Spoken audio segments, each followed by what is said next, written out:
All right, click the links for Odysee, Bit Chute, Discord, Telegram. We use the Discord a little bit at night, but they have terms of service that are kind of strict.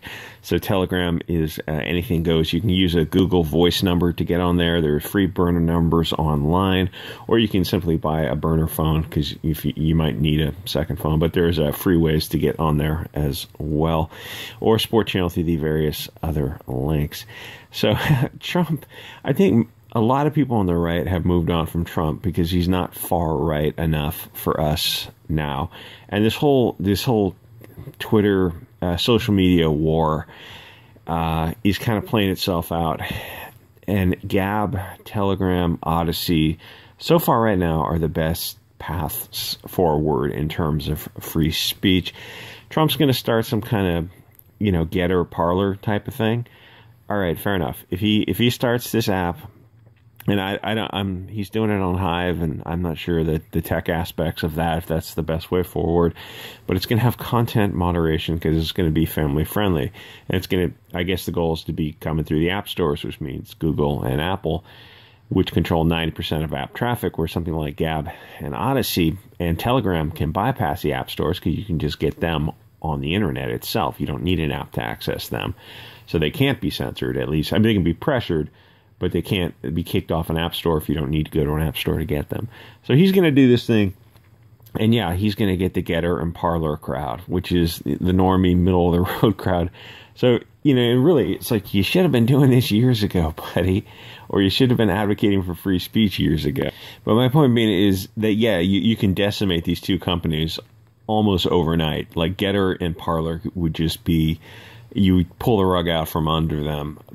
But Gab's going to be fine because Gab's already, I don't know if it's further to the right. It's more libertarian or truly liberal. It's like, yeah, it's the open marketplace ideas. You have free speech on Gab. And these MAGA con grifters are terrified of free speech because they do not want you to criticize Israel or anything to do with that country. China, Russia, A-OK, that little country in the Middle East, you may not discuss that whatsoever. So there's no point in being in a cage, which is whatever his social media platform is going to be. It's going to be for the most milquetoast, MAGA, lukewarm takes of, let's donate another $5 billion to Israel. Why? Oh, you're going to be suspended. Wait, so even questioning that is going to be suspension? Yeah, there's no point in being on these kind of sites. Get on Gab, have free speech. Now, here's the thing that's funny on Gab. There are the MAGA normie right likes their POC, I don't know, grifters. Some are grifters and some are not. I don't mean to say they're all grifters, not by any stretch, but they like, I don't know what you call them, puppets or beards or something. They like the shields. They like these shields, POC shields to raise. And, if you're on the right and you're a visible POC, if you're legitimately on the right, then, cash in a little bit.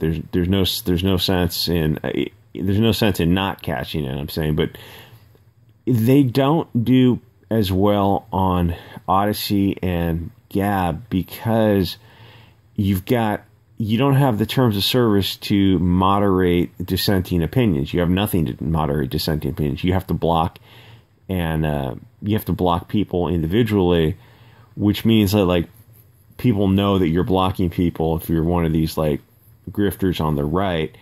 And it becomes pretty obvious that you're just a grifter, you're just a shill, you're just a Dan Crenshaw, a Dave Rubin, a Ben Shapiro, Charlie Kirk. Though, to be fair to Charlie Kirk, he's an interesting case because every once in a while, there are people who are on the right, if you keep your eye on them, who are out and out shills, and they're just completely useless. Dan Crenshaw is something like that. He's worse than useless.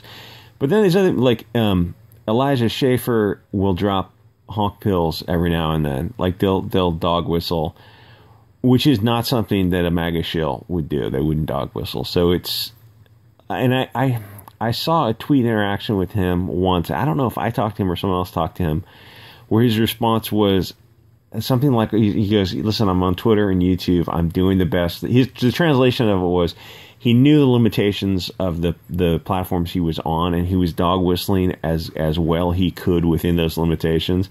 So it was a cool thing to say. There are some people on the right who you think, you can see that they're hiding their power levels, and I get the feeling I said that about Mark Dice too. I mean, people disagree, but I kind of get the feeling he's hiding his power levels too. So I don't think I think one, we've moved on from Trump. I don't think we need another Getter or Parler. You have Gab. If you have something freer speech than Gab, it would probably be, I don't know, 4chan or something. The only thing Gab is any prurient content. But the thing is, it's like we don't have time for that kind of content anyway, that kind of prurient interests. We want, free political speech, I guess, is you're able to be a commie or a Nazi is whatever you want. You can defend your position on Gab. So, I mean, this like Trump and his platform, it feels like this is a decade too late. I don't see it moving the needle politically. Anyway, like, comment, subscribe, and I'll see you guys all next episode.